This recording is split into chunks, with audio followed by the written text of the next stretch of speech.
Considerando que estamos no mês de maio, vamos refletir um pouco sobre a família, mais uma vez, né? Vamos falar sobre pilares da construção de um lar. Nosso texto está em Mateus 7, 24 a 27, onde nós podemos ler: Portanto, quem ouve minhas palavras e as pratica é como um homem prudente que construiu a sua casa sobre a rocha. Caiu a chuva, transbordaram os rios, sopraram os ventos e deram contra aquela casa, e ela não caiu, porque tinha seus alicerces na rocha. Mas quem ouve estas minhas palavras e não as pratica é como um insensato que construiu a sua casa sobre a areia. Caiu a chuva, transbordaram os rios, sopraram os ventos e deram contra aquela casa, e ela caiu.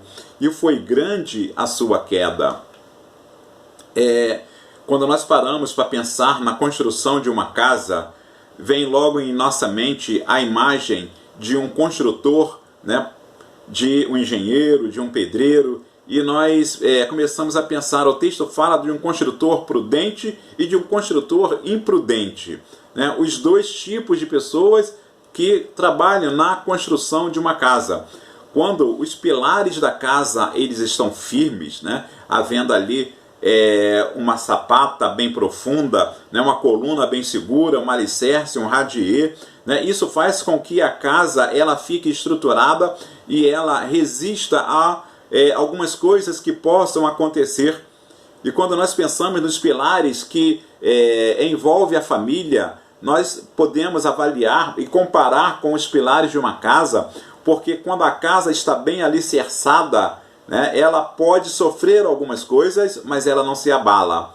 Mas quando a família também está alicerçada em pilares que fortalecem a família, que formam a família, muitas das vezes também ela sofre algumas coisas e ela também não é abalada. Ela sofre sim, mas ela resiste. E é isso que nós vamos tentar entender nesses minutos, né, que vamos refletir sobre esse tema. Salmo 37, verso 4 diz: Deleita-te também no Senhor, e Ele te concederá os desejos do teu coração. Nós possamos pedir a Deus para termos uma família fortificada, uma família alicerçada em Deus, e buscar isso. Como pilares que sustentam o lar, nós podemos citar o pilar da comunicação, o pilar do amor, o pilar da oração, o pilar do cuidado e o pilar da comunhão. Poderíamos citar outros, mas vamos pensar nesses pilares que sustentam um lar. Qual a diferença entre casa e lar? Quando nós paramos para pensar na diferença entre casa e lar, precisamos entender, né, que os pedreiros e engenheiros, eles constroem casas, eles não constroem lares. Pedreiros e engenheiros constroem casas bonitas, grandes, seguras, mas eles não constroem lares, porque quem constrói lar é Deus, quem constrói lar é homem e mulher. E quando nós olhamos para o lar, o primeiro pilar que nós precisamos identificar é o pilar da comunicação. Ele sustenta o lar. O pilar da comunicação, ele sustenta, né, o lar, sustenta a família. A comunicação entre marido e mulher, ela precisa ser trabalhada. Ela precisa ser olhada, avaliada a cada momento, a cada período, né? Dá trabalho consertar as coisas sim, mas quando nós identificamos que a comunicação ela está com problema, ela precisa ser cuidada, ela precisa ser tratada. Alguém tem que tratar, alguém tem de consertar a comunicação, e ninguém melhor do que Deus. A comunicação entre pais e filhos, ela precisa melhorar também. Como está a nossa comunicação com nossos filhos? A comunicação entre irmãos também precisa ser avaliada, porque às vezes a comunicação entre o casal está bem, está boa, mas a comunicação entre os irmãos não estão tão boas. Então nós precisamos avaliar a comunicação dentro da família. Problemas de comunicação dentro de família existem, né, desde o tempo dos Velhos Testamento. Podemos usar como exemplo Isaac e Rebeca.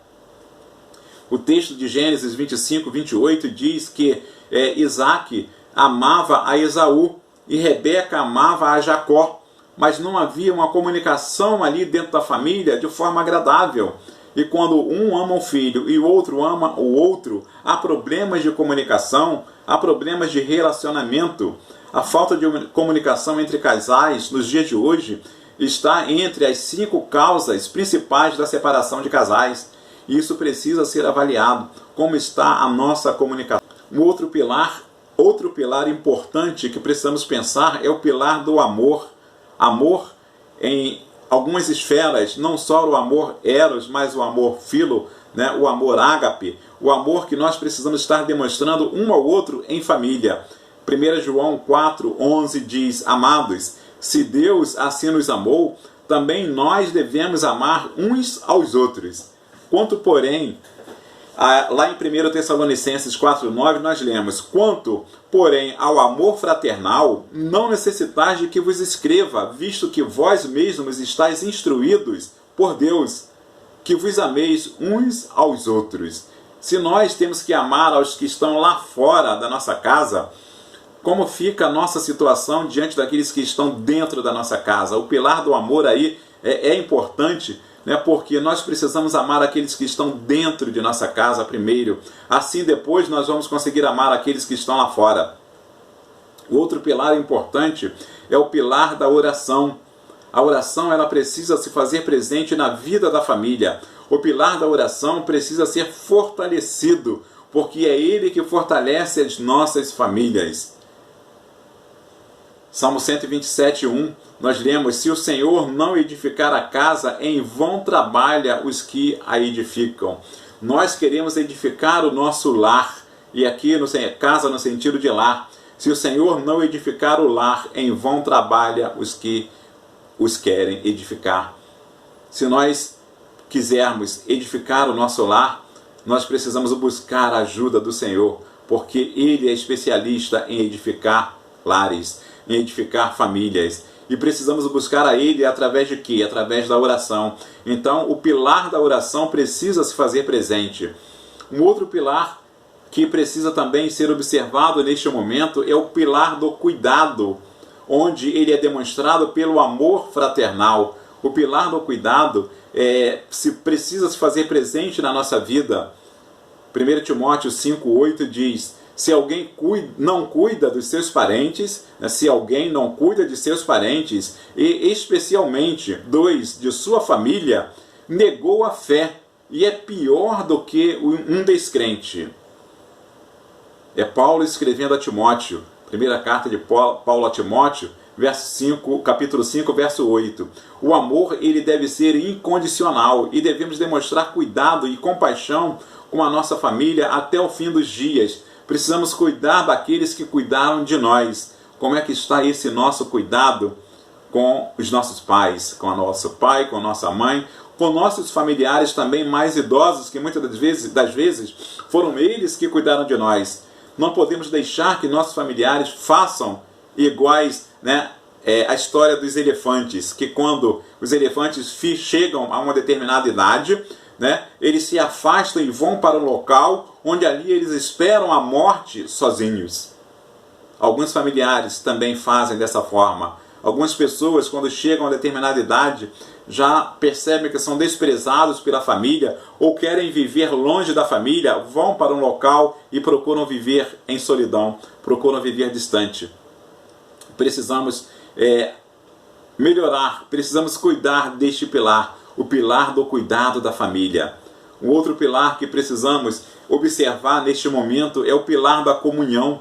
Como está a nossa comunhão? Como está o pilar da comunhão entre a família? Salmo 133, verso 1 diz: Ó quão bom e quão suave é que os irmãos vivam em união. O pilar da comunhão. Precisamos olhar para esse texto e entender que a nossa comunhão ela precisa ser melhorada, ela precisa ser cuidada para que ela não venha a ser prejudicada. O pilar da comunhão precisa se fazer presente em nossas vidas.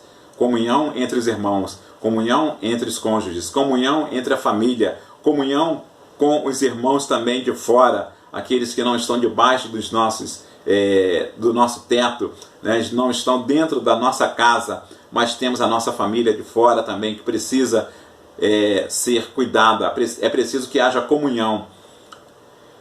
Por que esses pilares têm sido destruídos e como está sendo esta destruição? Observamos que nos últimos tempos, esses pilares que citamos, eles têm sido destruídos. Há uma força, há uma ação demoníaca que tenta destruir esses pilares que sustentam as nossas famílias. E esta é a principal causa da destruição. Eles querem destruir, né? O maligno quer destruir a família porque ela foi criada por Deus. E esta é a causa pela qual as famílias têm sido destruídas. A destruição, na maioria das vezes, começa com a quebra de um desses pilares. Um desses pilares são quebrados. E começa ali a sustentação da família, a sustentação do lar começa a ser comprometida. E se não restaurarmos este pilar que foi quebrado, nós poderemos ver a família destruída. Poderemos ver esse lar destruído. Precisamos então estar cuidando desses pilares que sustentam o nosso lar. Não podemos deixar que esses pilares sejam destruídos. Não podemos deixar que o maligno destrua ou toque em nenhum desses pilares. Que esta seja a nossa oração. Nossa oração seja que Deus nos ajude a sustentar o pilar da comunhão, o pilar do amor, o pilar da oração, o pilar do cuidado, o pilar da comunhão com cada irmão, o pilar da comunicação. Que esses pilares sejam guardados e sejam cuidados a cada dia. Que esta seja a nossa oração neste mês da família. Que esta seja a nossa oração. Que Deus cuide de nossa família a cada dia. Que esta seja a nossa oração neste momento. Que Deus nos abençoe e nos dê uma semana de paz e cuidado da nossa família. Amém.